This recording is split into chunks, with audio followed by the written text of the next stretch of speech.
जो घटिया लोग होते हैं वो अपने से कमजोरों से लड़ते हैं, और जो बेवकूफ लोग होते हैं वो अपने से ताकतवर लोगों से लड़ने लग जाते हैं। जो समझदार लोग होते हैं वो किसी से नहीं लड़ते हैं। मैं आपको एक और मजेदार बात बताता हूं, ये पेशेंस आता कहां से है? ये समझदारी से आता है। समझदारी मतलब क्या? रियलिटी को एज इट इज देख लेना। क्या इस दुनिया में सब कुछ टेम्पररी है या नहीं है? ये कोई मेरा बिलीफ है या रियलिटी है? इस रियलिटी को देख लेना समझदारी है। इस समझदारी से पेशेंस आता है। मतलब क्या? बुरा फील हो रहा है, अब वहां पे अच्छा फील करने की जरूरत नहीं है, क्योंकि एक ऑपोजिट क्रिएट हो जाएगा। बुरा फील हो रहा है, होने दो, टेम्पररी है। देखता हूं मुझे कितना बुरा फील हो सकता है। मुझे कुछ ऐसा करना है कि आज पूरे दिन रोता ही रहूं, मतलब आंसू रुकने नहीं चाहिए। तो थोड़ी देर बाद क्या होगा? आप कोशिश करोगे बुरा फील करने की, होना बंद हो जाएगा। समझे यहां पे आपने क्या किया? उससे लड़े नहीं, क्योंकि जिससे लड़ोगे वो पावरफुल हो जाएगा। उसको खत्म करने के बारे में नहीं सोचना है। ये जो बुरा लगेगा, वो बुरा लगने वाली एक स्टेट है, उसको खत्म नहीं करना है, क्योंकि आप उसको खत्म कर नहीं सकते हो। जितना उसको खत्म करने की कोशिश करोगे और पावरफुल हो जाएगा। तो उसको रहने देना है। उसको ऐसे देखना है, गेस्ट आ गया मेरे घर में, समझ गए ना? हाँ, जैसे डिजायर एक गेस्ट है, आया, आने दो, रहने दो, इट इज नेचुरल। सबके अंदर आते हैं सब तरह के डिजायर्स, सबके अंदर आते हैं सब तरह के थॉट्स, सबके अंदर आते हैं सब तरह की फीलिंग्स, सब तरह के इमोशंस, सब तरह के फियर्स। आने दो, रहने दो, let me observe it, let me see कि ये कब तक रहता है। समझ गए अब आप क्या कर रहे हो? खुद को कॉन्कर कर रहे हो। तो फिर क्या हुआ? वो आया, चला गया। ऐसे ही थोड़ी बहुत सक्सेस आई, चली गई, थोड़ा बहुत फेलियर आया, चला गया। But now you are consistent, because अब कुछ भी होता है जो दुनिया की नजर में बहुत बड़ा भी हो सकता है और बहुत ही छोटा भी हो सकता है, आपको कोई फर्क नहीं पड़ता है। हैविंग सेड दैट, ऐसा नहीं है कि फर्क ही नहीं पड़ता है, फर्क पड़ता है इन द शॉर्ट टर्म। बिल्कुल ऐसा है जैसे अगर हाथ पे कुछ गर्म लगेगा तो हाथ जलेगा ना, बट अगर आपके अंदर पेशेंस है, ठीक है, जल गया, कितने दिन तक रहेगा? 2 दिन, 4 दिन, 5 हफ्ता, ठीक है, हफ्ता रहने दो। अब वहां पे आप रोने लग जाओ बैठ करके, तो गरम तो लगा लेकिन जला क्यों? तो पागल हो। और अभी आप हंस रहे हो, यही पागलपंती करते हो आप सुबह से रात तक। अरे भाई, ब्रेकअप होगा तो बुरा लगेगा ना। अब ये सवाल नहीं होना चाहिए वहां पे कि मुझे बुरा ना लगे। बुरा लगेगा। Once you are attached to somebody, किसी के साथ में आप emotionally, physically, mentally, psychologically attached हो, एकदम से अलग हो जाओ, अरे हवा टाइट। बिल्कुल ऐसा है जैसे किसी ने आपकी बॉडी का कोई पार्ट काट दिया है, तो उस वक्त क्या चाहिए? पेशेंस चाहिए। What you can do is, रात को सोने से पहले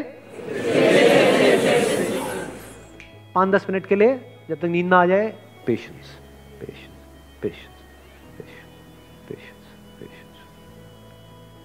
अब आप आराम से आ गए। अब अगले दिन जो भी आपको करना है, फॉर एग्जांपल किसी इंटरव्यू के लिए जाना है, तो अब उसके लिए तैयार हो। किसी एग्जामिनेशन के लिए जाना है, उसके लिए तैयार हो। कोई बहुत बड़ा दिन है, कोई बहुत बड़ी मीटिंग होने वाली है, कोई बहुत बड़ा कोलैबोरेशन होने वाला है, उसके लिए आप तैयार हो।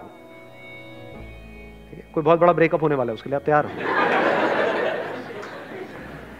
Sir, most of the time ऐसा होता है कि गलतियां करने के बाद पता लगता है अरे यार मैंने तो ये गलती कर दी। फिर ऐसा लगता है कि बहुत लेट हो गए, मतलब उस चीज को हम इम्प्रूव नहीं कर सकते। We are not in a situation to improve it और make a solution out of. हाँ, अब आपने बहुत अच्छी बात बोली है। आप कह रहे हो कि एक गलती हमने करी, उसके बाद में हमको रियलाइज हुआ कि वो गलती इतनी बड़ी थी कि अब उसको हम इम्प्रूव नहीं कर सकते। मान लो उस गलती की वजह से कोई रिलेशन खत्म ही हो गया, तो इम्प्रूव किस लेवल पे नहीं कर सकते? बाहर के लेवल पे या अंदर के लेवल पे? अंदर के लेवल पे तो छोड़ो, मतलब बाहर के लेवल पे भी इतने सर्कमस्टेंसेस। एक मिनट, यही आप समझ रहे हो ना मैं क्या कह रहा हूँ? अपनी थॉट प्रोसेस में और मेरी थॉट प्रोसेस में अगर आप फर्क समझ पाओगे ना, तो आप समझ पाओगे मैं अपने सेशंस में बोलता क्या हूँ। क्योंकि मैं बात कर रहा होता हूँ अंदर की दुनिया की, आप उसको बाहर की दुनिया से रिलेट कर रहे होते हो। मैं बोल रहा होता हूँ अंदर की दुनिया में एवरीथिंग इज पॉसिबल, आप बाहर की दुनिया में कह रहे हो तो हाँ एवरीथिंग इज पॉसिबल। तो करके दिखा बेटा बाहर की दुनिया में तो पॉसिबल। मतलब समझो, एक मिनट, आप जो कह रहे हो मैं उसी की एक थोड़ी सी डेप्थ में जाता हूँ। आप ये कह रहे हो कि हमने किसी के साथ में कोई प्रॉब्लम क्रिएट हुई, मान लो कोई गलती हुई जिसकी वजह से हमारा सामने वाले पर्सन से एक एक्सट्रीम केस पकड़ लेता हूँ ना, रिलेशन ही खत्म हो गया। मान लो इससे बड़ी चीज़ क्या होगी कि जीते जी आपको अपने पेरेंट्स से या अपने हस्बैंड से या किसी पर्सन से इतनी बड़ी गलती हो गई कि वो रिलेशन ही खत्म हो गया। और वो ठीक हो ही नहीं सकता, सामने वाला इतना ज्यादा बुरा मान गया, इससे बड़ा तो कुछ नहीं हो सकता ना। एक तो छोटी मोटी लड़ाई झगड़ा हुआ, फिर 4 दिन बाद फिर साथ में बैठे हैं, पत्ते खेल रहे हैं मोटे कुछ भी खा पी रहे हैं, मजे मार रहे हैं, मैं उसकी बात नहीं कर रहा, मैं कह रहा हूं रिलेशन ही खत्म। तो बाहर के लेवल पे वो प्रॉब्लम ठीक नहीं हो सकती, मान लो, क्योंकि सामने वाले के हाथ में है ना, वो कहेगा मुझे तुझसे बात ही नहीं करनी है, बात ही खत्म हो गई।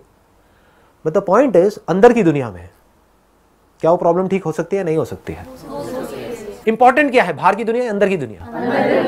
बट वो बाहर की दुनिया हमारी अंदर की दुनिया को भी इम्पैक्ट कर रही होगी कि यार वो हमसे बात क्यों नहीं कर रहे हैं। एक मिनट, अब ध्यान से समझना, बाहर की दुनिया हमारी अंदर की दुनिया को इम्पैक्ट कर रही है या हमारी अंदर की दुनिया बाहर की दुनिया को इम्पैक्ट कर रही है? अब 2 चॉइसेस है, एक तो ये है इस बाहर की दुनिया के बर्बाद होने की वजह से आपने अपने अंदर की दुनिया को भी बर्बाद कर लिया। क्या बाहर की दुनिया बर्बाद होने की वजह से अंदर की दुनिया बर्बाद होती है? Is it a law? If it is a law, it has to be true for everybody on this planet. जबकि ब्रेकअप होने के बाद में कुछ लोग हैं जो बहुत खुश होते हैं, है ना, ब्रेकअप सॉन्ग पे डांस कर रहे होते हैं और कुछ है जो दुखी होते हैं। लड़का लड़की में ही एक है जो बहुत खुश है, अच्छा है पीछा छूटा, एक है जो बहुत दुखी है, देवदास बन गया, एक की जिंदगी खराब हो गई, एक की जिंदगी बन गई ब्रेकअप की वजह से। इसका मतलब क्या है, बाहर जो कुछ भी हो रहा है उसका अंदर कोई डायरेक्ट असर नहीं हो रहा है। समझे नहीं समझे? देखो लॉ कैसे बोलते हैं, ये बॉटल यहां पे आपके सामने है, इस बॉटल को मैंने गिराया, गिर गई बॉटल, क्या हुआ? ये लॉ है। दुनिया की कोई भी बॉटल अगर यहां पर ऐसे पकड़ के ऐसे छोड़ूंगा तो ऐसे ही गिरेगी। दिस इज अ लॉ, यानी एक कॉज है, उसका एक इफेक्ट है। उसको छोड़ा तो because of law of gravity वो नीचे ही जाएगी, ऊपर नहीं जाएगी। वो अगर हम स्पेस में है तो बात अलग है, बट यहां पर है तो वो नीचे ही जाएगी। दिस इज अ लॉ, यानी जो बाहर की दुनिया है वहां पर लॉज है जिसको हम डिफाइन कर सकते हैं। अंदर की दुनिया में कंट्रोल किसके हाथ में है? हमारे हाथ में है। ये कोई लॉ नहीं है कि अगर आपका एक रिलेशन खत्म हुआ या आपने कोई गलती करी तो उसकी वजह से आप जिंदगी भर के लिए दुखी रहने वाले हो। अंदर की दुनिया में हो सकता है उस गलती से अगर आपने सीख लिया और ग्रो कर गए तो उसके बाद आप पहले से भी ज्यादा खुश हो गए। तो समझदारी किसमें है? बाहर की दुनिया को बदलने में जिसको आप नहीं बदल सकते, या अपने अंदर की दुनिया को बदलते रहने में जिसको बदलते रहने की कोई लिमिट ही नहीं है। आपको कैसे पता लगेगा कि मेरे अंदर की दुनिया पूरी तरह से बदल गई है? जिस दिन आपके अंदर से बाहर की दुनिया में कुछ भी बदलने का डिजायर पूरी तरह से निकल जाएगा। अगर वो अभी निकल जाए तो क्या होगा? अभी खुश हो, दुख क्या है आपकी लाइफ में बताओ? दुख यही तो है कि जो जैसा है वो सही नहीं है, वो ऐसा हो जाए तो बढ़िया हो जाए, वो ऐसा क्यों है, मैं ऐसी क्यों हूं, यही तो है प्रॉब्लम। और क्या है? मैं जैसा हूं, जैसी हूं, परफेक्ट हूं, बाहर वो जैसा है, जैसी है, परफेक्ट है, कुछ करने की जरूरत ही नहीं है। तो क्या करो? झूमो, नाचो, गाओ, मस्ती करो। ये है अंदर की दुनिया की परफेक्शन। बाहर की दुनिया में ऐसी परफेक्शन पॉसिबल है? इम्पॉसिबल, क्योंकि जो आप चाहते हो वो सब बकवास है। अभी सुनने में कड़वा लगेगा, आपके खुद के अंदर कमियां हैं लेकिन आप चाहते हो सामने वाले में कमियां ना हो। तो जैसे जैसे हम अपने अंदर की दुनिया पे काम करते हैं तो क्या होता है, पहले हमको नजर आता है कि हाँ हमारे अंदर भी कितना कुछ बेकार है और कितना कुछ बढ़िया है। अभी वो आपको पता ही नहीं है। आपको सामने वालों को तो सब कुछ पता है, अपना खुद का नहीं पता है। खुद गलती करते हो तो उसको डिफेंड करते हो, आप चाहते हो सामने वाला बंदा उसको भूल जाए। सामने वाला करता है तो उसको याद दिलाते हो जिंदगी भर के लिए। करते हो ये सब चीजें? नहीं करते हो। फिर कैसे एक्सपेक्ट करते हो कि आपकी रिलेशनशिप्स अच्छी हो जाएंगी? रिलेशनशिप्स अच्छी होने की शुरुआत कहां से होती है? आप चाहते हो सामने वाला बंदा, ये आप चाहते हो कि वो ही कुछ ऐसा कर जाए कि बस सब कुछ परफेक्ट हो जाए। बट एक्चुअल में शुरुआत कहां से होती है? खुद से होती है।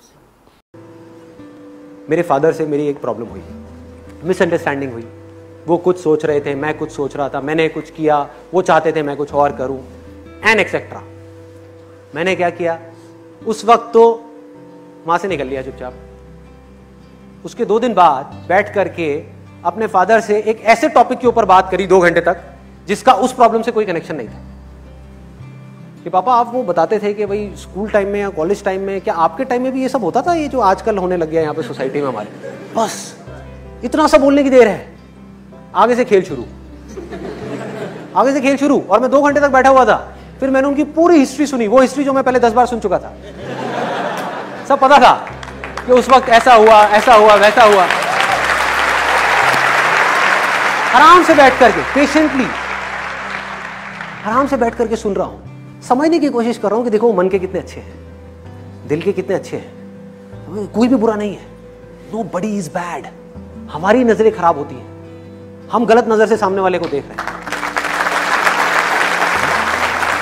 हम उस इंसान के पॉइंट ऑफ व्यू को समझ ही नहीं पा रहे हैं कि उसकी अपब्रिंगिंग क्या है, उसकी लाइफ की सिचुएशंस क्या है, उसके सर्कमस्टेंसेस क्या हैं। हम उसकी जगह होते तो हम भी यही कर रहे होते। तो मैंने क्या किया, बैठ करके आराम से 2 घंटे तक सारा समझा, और करते करते करते करते करते करते करते करते फिर जब पूरे तरीके से वो खाली हो गए, अंदर से कुछ था ही नहीं उनके पास बोलने के लिए, बस उसके बाद में खेल खत्म, प्रॉब्लम सॉल्व।